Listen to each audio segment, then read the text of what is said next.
Hello students. तो हम बात कर रहे थे एजुकेशन साइकोलॉजी की। तो हम इसके फर्स्ट यूनिट की बात कर रहे थे चाइल्ड डेवलपमेंट, और जिसके अंदर हमने बहुत सारे टॉपिक कवर कर लिए हैं। आज है हमारा लेक्चर नंबर 5 और हम बात करने जा रहे हैं हेरिडिटी और एनवायरनमेंट के ऊपर। तो जो हेरिडिटी है उसका मतलब होता है आनुवांशिकता, और जो एनवायरनमेंट है उसका अर्थ होता है वातावरण। तो अगर हम बात करें हेरिडिटी और एनवायरनमेंट की, तो इन दोनों के बीच में बहुत ही डिबेट चली रहती है कि कई लोगों का मानना है कि जो भी हमारी डेवलपमेंट होती है उसमें हेरिडिटी का रोल होता है, और कई लोग मानते हैं कि जो हमारी ग्रोथ एंड डेवलपमेंट होती है उसमें एनवायरनमेंट का रोल होता है। तो दोनों में ही हमेशा ही एक तरह का डिबेट ही होता रहता है कि या तो नेचर का इन्फ्लुएंस है या फिर नर्चर का इन्फ्लुएंस है। तो चलिए फिर बात करते हैं इसके रोल की कि दोनों का क्या रोल है। हम ये भी कह सकते हैं कि दोनों ही हमारे ग्रोथ एंड डेवलपमेंट के लिए बहुत ज़रूरी है। इन दोनों के अलावा हम कुछ भी नहीं हैं। तो चलिए अब शुरू करते हैं।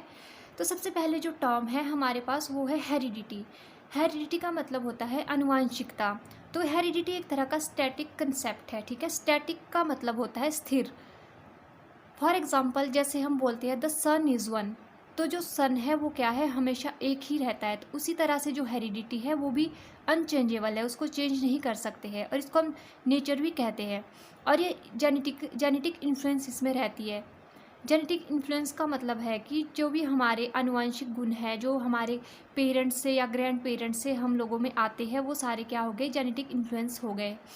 अगर हम और बात करें तो change from one individual to other is due to heretical traits. तो क्या होता है, जो एक इंडिविजुअल होता है वो दूसरे इंडिविजुअल से अलग होता है। वो किस बेस पे अलग होता है, हेरिडिटिकली जो ट्रेड्स होते हैं। ट्रेड्स का मतलब होता है जो भी हमारा साइज़ होता है, हाइट होती है, शेप होती है, या फिर कलर होता है हमारे हेयर्स का, आई का, और इसके साथ साथ फेस का। तो ये क्या हो गए, ये सारे हमारे ट्रेड्स हो गए।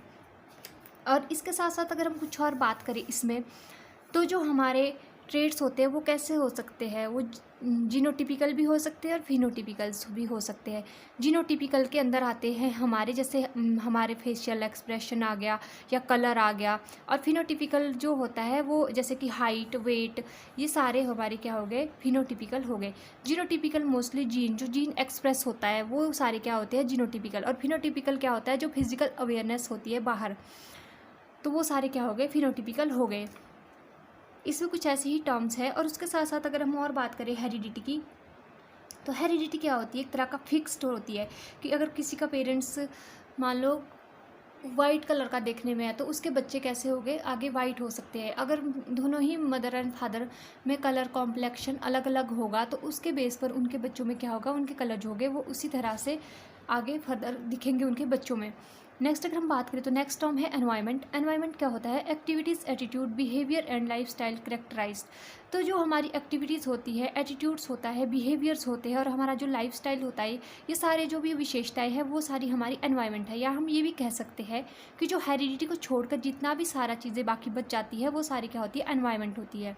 और जो एनवायरनमेंट है वो हमेशा डायनेमिक होता है, यानी कि चेंजेबल होता है, वो चेंज होता रहता है। फॉर एग्जांपल कि हम अभी किसी स्पेसिफिक एक जगह पे रह रहे हैं और थोड़े टाइम बाद हम कहीं और माइग्रेट कर रहे हैं, तो हम क्या कर रहे हैं, चेंज हो रहे हैं। और इसके साथ साथ हमारा जो कस्टम होता है वो भी चेंज होता रहता है, हमारा लाइफस्टाइल चेंज होता है। तो इस तरह से क्या हो गया, एनवायरनमेंट क्या हो गया, ये चेंजेबल एक एंटिटी या चेंजेबल एक कंसेप्ट होता है हमारे पास।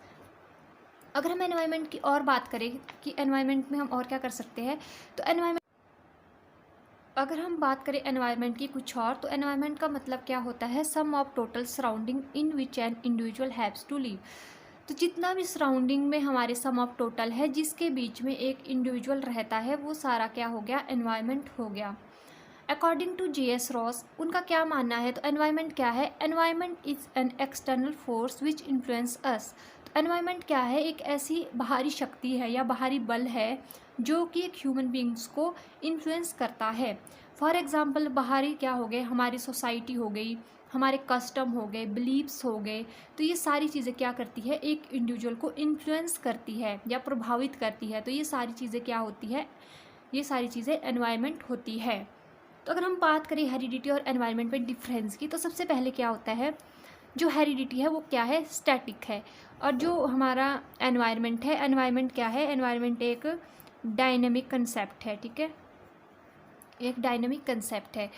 और जो हेरिडिटी है वो इनहेरिट है, और जो भी एनवायरनमेंट है वो सराउंडिंग है या एक्सटर्नल फोर्सेस है, ठीक है, एक्सटर्नल फोर्सेस है, जो भी बाहरी चीज़ें हैं वो सारा हमारा एनवायरनमेंट हो गया। और जो हेरिडिटी है वो फिक्स्ड है, और ये क्या है, चेंजेबल है, ये टाइम के साथ चेंज होती रहती है। अगर हम बात करें हेरिडिटी की कुछ और, तो सबसे पहले क्या होता है, सबसे पहले जो प्रोसेस आता है वो आता है रिप्रोडक्शन, एंड उसके बाद रिप्रोडक्शन के बाद बनता है जाइगोट। तो जाइगोट में कितने पेयर ऑफ क्रोमोजोम होते हैं, 23 पेयर ऑफ क्रोमोजोम, यानी कि कितने 46 क्रोमोजोम हो गए, ठीक है। और जिसमें से 22 पेयर जो क्रोमोजोम होते हैं उनको हम ऑटोजोम बोलते हैं, और जो 2 होते हैं वो सेक्स क्रोमोजोम होते हैं, XX और XY। जो X और X है वो दोनों के पास होते हैं, मेल के पास भी और फीमेल के पास भी, पर जो Y क्रोमोजोम है वो हमेशा मेल के पास ही होता है। और यही डिफाइन करता है कि जो न्यू बेबी होने वाला है वो या तो गर्ल होगी या फिर बॉय होगा, जो कि Y क्रोमोजोम पे डिपेंड करता है। तो इसके साथ साथ एक और टर्म जो बहुत इंपॉर्टेंट है हेरिडिटी में, वो है ट्विंस। तो ट्विंस 2 तरह के होते हैं, एक मोनोजाइगोटिक और दूसरा जाइगोटिक, ठीक है। तो मोनो का मतलब होता है 1 और जाइगोटिक का मतलब होता है भ्रूण, जो कि सिर्फ एक सिंगल जाइगोट से बने होते हैं, ठीक है। एक सिंगल जाइगोट होगा, उसी से ही क्या होगा, जो दोनों बच्चे हो गए वो बनेंगे। तो वो आइडेंटिकल ट्विंस के भी हम उनको कहते हैं, क्योंकि सेम हो गए, सेम उनका सेक्स होगा, सेम उनका कई बार देखने में भी एक जैसे हो गए। और जो अगर मान लो एक गर्ल होगी तो दूसरी भी गर्ल ही होगी, अगर एक बॉय होगा तो दूसरा भी बॉय ही होगा। तो ये हो गए हमारे मोनोजाइगोटिक और आइडेंटिकल ट्विंस। और दूसरे होते हैं जाइगोटिक। जाइगोटिक का मतलब होता है जो 2 जाइगोट से बने होते हैं, और इसको हम फ्रेटर्नल ट्विंस भी बोलते हैं। और ये डिफरेंट होते हैं, जैसे कि एक बॉय हो गया और दूसरा गर्ल हो गया, और ये सिमिलर बिल्कुल भी नहीं होते हैं एक दूसरे की तरह। तो ये थी कुछ एक बात हेरिडिटी और एनवायरनमेंट की। तो आई होप आपको यहाँ तक समझ आ गया हो। और इसके साथ साथ एक जो टर्म है वो है डेवलपमेंट, ठीक है, DEVELOPMENT, डेवलपमेंट। तो डेवलपमेंट क्या है, डेवलपमेंट हमारी हेरिडिटी और जो हमारा एनवायरनमेंट है उस दोनों का ही प्रोडक्ट है। तो ये किसने कहा था, ये कहा था वुडवर्थ ने, ठीक है, वुडवर्थ ने।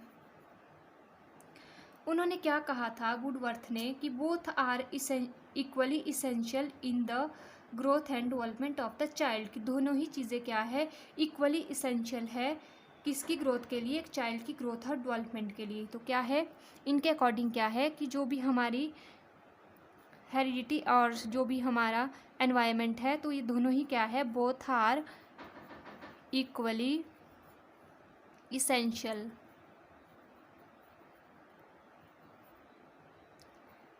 in the growth and development of the child, ठीक है।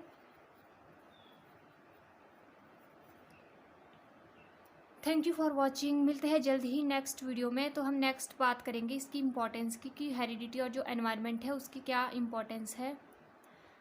तब तक के लिए बाय बाय।